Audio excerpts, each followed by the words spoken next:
Class 11 Chemistry, we were discussing Unit 11, the P block elements, and in this video we will discuss about allotropes of carbon.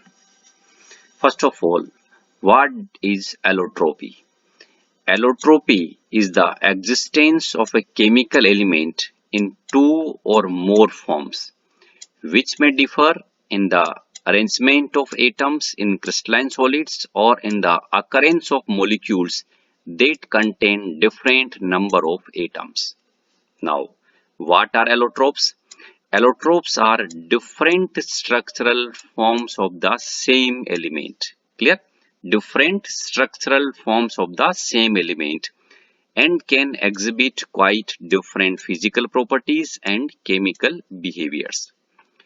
Carbon exhibits many allotropic forms, both crystalline as well as amorphous. Now, what is the meaning of crystalline? A crystalline substance is the substance in which constituent particles are arranged in a well-ordered manner. While in case of amorphous, constituent particles are not arranged in a well-ordered manner. Clear? Now, allotropes of carbon. Diamond and graphite are two well-known crystalline forms of carbon. In 1985, third form of carbon known as fullerenes was discovered by H.W. Kroto, E. Smalley, and R.F. Kurd. For this discovery, they were awarded the Nobel Prize in 1996. Other forms of elemental carbon like carbon black, coke, and charcoal are all impure forms of graphite or fullerenes. Carbon black is obtained by burning hydrocarbons in a limited supply of air. Charcoal and coke are obtained by heating wood or coal respectively at high temperatures in the absence of air. That is, wood will give charcoal and coal will give coke on heating at high temperature in the absence of air. Now we'll discuss about diamond. It has a crystalline lattice. In diamond, each carbon atom undergoes Sp2 hybridization and linked to 4 other carbon atoms by using hybridized orbitals in tetrahedral fashion. See this diagram. If we consider this one atom, then this atom is attached with these 4 other atoms in a tetrahedral manner. Okay. The carbon-carbon bond length is 154 picometer. The structure extends in space and produces a rigid 3-dimensional network of carbon atoms. In this structure, directional covalent bonds are present throughout the lattice. It is very difficult to break extended covalent bonding, and therefore diamond is the hardest substance on the earth. It is used as an abrasive. Now, what is the meaning of this abrasive? An abrasive material is a hard, tough substance containing many sharp projection, cutting edges or points. It is used as a cutting tool to penetrate and cut away material that is softer than itself. So, diamond used as an abrasive for sharpening hard tools. In making dies. Now, what is the meaning of again this dies? D-I-E-S. Okay, D-I-E, actually this is a device used for shaping metal. And in the manufacture of tungsten filaments for electric light bulbs. Now, we will discuss about graphite. Graphite has a layered structure. See this diagram? This is one layer. Okay, this one is another layer. This is another layer. These are the layered structure. Layers are held by van der Waals forces and distance between two layers is 340 picometer. This. Okay, this is the distance between this and this. Each layer is composed of planar hexagonal rings of carbon atoms. See, if we see this first layer, this is a one hexagonal ring of carbon atoms.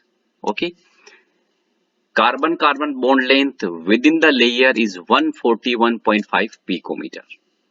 Each carbon atom in hexagonal ring undergoes Sp2 hybridization and makes 3 sigma bonds with 3 neighboring carbon atoms. Fourth electron forms a pi bond. Again, see the structure. This is one carbon atom and this is forming these 3 sigma bonds with its neighboring carbon atoms. Okay, using Sp2 hybrid orbitals. The electrons are delocalized over the whole sheet.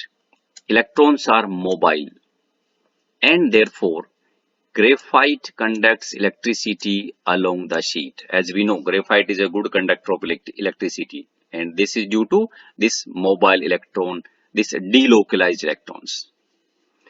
Graphite cleaves easily between the layers and therefore it is very soft and slippery. We can say if we apply the force, these layers can slip to each other. Okay, so this is a soft and slippery in nature.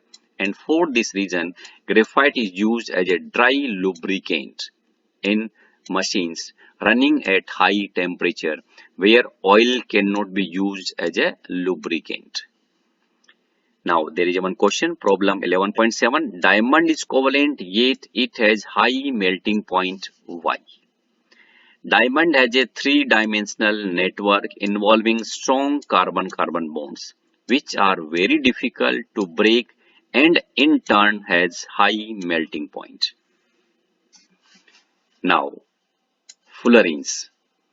Fullerenes are made by the heating of graphite in an electric arc in the presence of inert gases such as helium or argon. The sooty material formed by condensation of vaporized C and small molecules consist of mainly C60 with smaller quantity of C70. Fullerenes are the only pure form of carbon because they have smooth structure without having dazzling bonds. Now what is this dazzling bond? In chemistry, a dazzling bond is an unsatisfied valency on an immobilized atom. So we can say in fullerene there is no unsatisfied valency of carbon. Okay. Fullerenes are cage-like molecules. C60 molecule has a shape like saucer bowl and called Buckminster fullerene. Okay. C60 molecule got its name Buckminster fullerene after the American architect Buckminster Fuller because its structure resembles the framework of dome-shaped halls designed by Fuller for large industrial exhibition. You can see this is the structure of C60. Okay, and this is the framework of dome-shaped halls. So their structure resemble. C60 contains 26. So we can say okay, it contains 26 membered rings. 26 membered rings and 12 5-membered rings. A 6-membered ring is fused with 6 or 5-membered rings, but a 5-membered ring can only fuse with 6-membered rings. Clear? Spherical fullerenes are also called buckyballs in short. All the carbon atoms are equal and they undergo Sp2 hybridization. Each carbon atom forms 3 sigma bonds with other 3 carbon atoms. The remaining electron at each carbon is delocalized in molecular orbitals, which in turn give aromatic character to molecule. This ball-shaped molecule has 60 vertices and each one is occupied by one carbon atom, and it also contains both single and double bonds with the carbon-carbon distances of 143.5 picometer and 138.3 picometer respectively. Okay, Thank you.